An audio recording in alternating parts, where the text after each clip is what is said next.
എൻ്റെ എല്ലാ പ്രിയപ്പെട്ട കൂട്ടുകാർക്കും മിസ് ചാൻഡീസ് ഫുഡ് നോട്ട്സിൻ്റെ മറ്റൊരു എപ്പിസോഡിലേക്ക് വളരെ സ്നേഹത്തോടുകൂടെ സ്വാഗതം. ഇന്ന് ഞാൻ ചെയ്ത് കാണിക്കാനായിട്ട് പോകുന്ന റെസിപ്പി ചിക്കൻ ഉലർത്തിയതാണ്. ഞാൻ ചെറുതായിട്ട് മുറിച്ച ഒരു ചിക്കനാണ് ഇത്.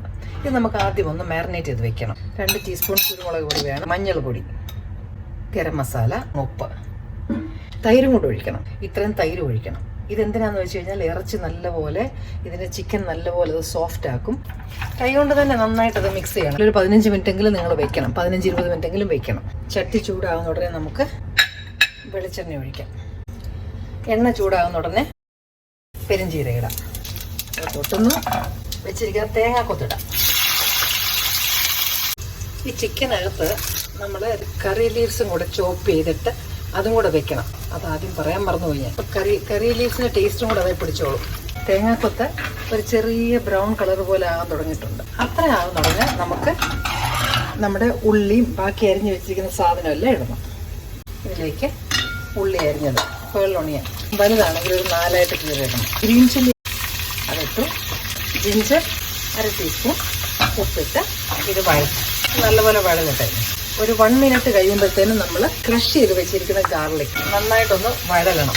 ഉള്ളി എത്രത്തോളം വഴലുന്നോ അത്രയും ടേസ്റ്റാണ് കഴിക്കുക. ഇത് നന്നായിട്ട് വഴന്നിട്ടുണ്ട്. ഇതിലേക്ക് നമുക്ക് മുളക് പൊടി ഇടണം, മല്ലിപ്പൊടി, മഞ്ഞൾ പൊടി ഇടാം. വെള്ളമില്ലാത്തതുകൊണ്ട് ഒരുപാട് നേരം ഇട്ട് കരിഞ്ഞു പോകും. അതുകൊണ്ട് ഇതിനോടുകൂടെ വേഗം നമുക്ക് ആ ചിക്കൻ ഇടണം. ഈ ചിക്കൻ ഇതിലേക്ക് ഇടാം. അത് നന്നായിട്ട് ഇളക്കി അതിനുശേഷം തീ വളരെ ചെറുതാക്കി വെക്കണം. ഇത് നമുക്ക് ചെറിയ തീയിൽ, വളരെ ചെറിയ തീയിൽ ഇത് അടച്ചു വെക്കാം. ചിക്കനകത്തെ വെള്ളമെല്ലാം വെളിയിലേക്ക് ഇറങ്ങണം. പക്ഷെ ഇടയ്ക്ക് നമ്മളൊന്ന് തുറന്ന് ഇളക്കണം. ഒരു 5-8 മിനിറ്റായിട്ട് ഈ ഇരിപ്പിരിക്കുകയാണ്. നമുക്കൊന്ന് തുറന്ന് നോക്കാം. സൂക്ഷിച്ച് തുറക്കണം. കണ്ടോ, അതാണ് ഞാൻ പറഞ്ഞത്. ആ ചിക്കനകത്ത് വെള്ളം ആദ്യം പുറത്തേക്ക് ഇറങ്ങട്ടെ. നിങ്ങളൊരു കാര്യം ശ്രദ്ധിക്കാനുള്ളത്, ഈ അടച്ചു വെക്കുന്ന പാത്രം വളരെ എയർ ടൈറ്റ് ആയിട്ട് അടച്ചു വെക്കണം. ഇനി അടപ്പ് ലൂസ് ആണെങ്കിൽ എന്തെങ്കിലും ഭാരമുള്ള സാധനം അതിൻ്റെ മുകളിൽ എടുത്ത് വെച്ച് അടച്ചാലും തിരക്കേടില്ല. വായു വെളിയിലേക്ക് പോയി കഴിഞ്ഞാൽ പിന്നെ അത് പെട്ടെന്ന് ഇങ്ങനെ വേഗത്തില്ല. ചിലപ്പോൾ അടിയിൽ കരിഞ്ഞൊക്കെ പോകും. പക്ഷേ ഇത് ഏകദേശം കറക്റ്റായി. ഒരു 5-10 മിനിറ്റ് കൂടി ഇരുന്നോട്ടെ. അപ്പോൾ അതൊന്നും ഡ്രൈ ആയിക്കോളും. നല്ല പെരണ്ടിരിക്കും. ഞാൻ ഫുള്ള് ചേർത്ത് അടയ്ക്കുന്നില്ല. വേഗം ചെയ്യണം, അതേസമയം കുറച്ച് എയർ പോവുകയും ചെയ്യണം. അപ്പം നിങ്ങൾക്ക് കാണാമല്ലോ, അതങ്ങനെ ചെറിയ തീയിലാണെങ്കിൽ അത് പറ്റി എണ്ണ നല്ലപോലെ തെളിയും. അതിനനുസരിച്ച് അത് ഡ്രൈ ആവും. അപ്പോൾ ഇതിനകത്ത് നമുക്ക് ഒരു ശകലം പോലും വെള്ളം ഒഴിച്ചു കൊടുക്കേണ്ടി വന്നില്ല. വളരെ ചെറിയ തീയിൽ അടച്ച് നല്ല എയർ ടൈറ്റായിട്ട് അടച്ചു വെച്ച് കഴിഞ്ഞാൽ മാത്രമേ അതിനകത്തുള്ള ഇത് പുറത്തേക്ക് വരുള്ളൂ. ഒന്നുകൂടെ ഇളക്കിയിടാം, അടിയിൽ പിടിക്കാതിരിക്കുക, ചട്ടിയുടെ അടിയിലേ പിടിക്കാതെ. ഇനി ഒന്നിങ്ങനെ കടുക് വറുത്തിടണം. അതോടെയാണ് ഈ ഭാഗം ഇവിടെ അവസാനിക്കുന്നത്. ചപ്പാത്തി കൂട്ടി കഴിക്കാനൊക്കെ ടേസ്റ്റ്, നല്ലൊരു സാലഡും ഈ സംഭവം മാത്രം മതിയല്ലോ. അപ്പോൾ അതൊന്നുകൂടെ പറ്റിക്കോട്ടെ. പറ്റുക എന്ന് പറഞ്ഞാൽ വെള്ളം പറ്റുക കേട്ടോ.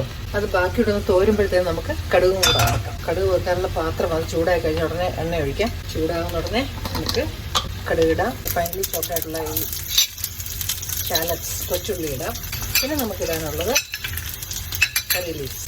ചിക്കൻ ഇങ്ങനെ ഡ്രൈ ആയിക്കൊണ്ടിരിക്കുകയാണ്. ചിക്കൻ വരട്ടിയതെന്ന് ഒക്കെ പറയും, വിരട്ടിയതല്ല കേട്ടോ, വരട്ടിയത്. ഇത് ഒരുപാട് മൂത്ത് പോകാൻ പാടില്ല. ഇപ്പോൾ ഓൾറെഡി ഗോൾഡൻ ബ്രൗണിലായി. ഞാനിതിന് തീ ഓഫ് ചെയ്യുകയാണ്. കറുവപ്പട്ടയുടെ പൊടിയാണ്, അതുകൊണ്ട് ഒരു 1/2 ടീസ്പൂൺ ഓഫ് ചെയ്തതിന് കഴിഞ്ഞതിന് ശേഷം ഇതിലേക്ക് ഇടുക. അല്ലെ കരിഞ്ഞു പോകണ്ട പറയാം. എന്നിട്ട് ഇത് ഈ ചിക്കനിലേക്ക് നമുക്ക് ഒഴിക്കാം. ആണ് നമ്മുടെ ചിക്കൻ വരട്ടിയത്.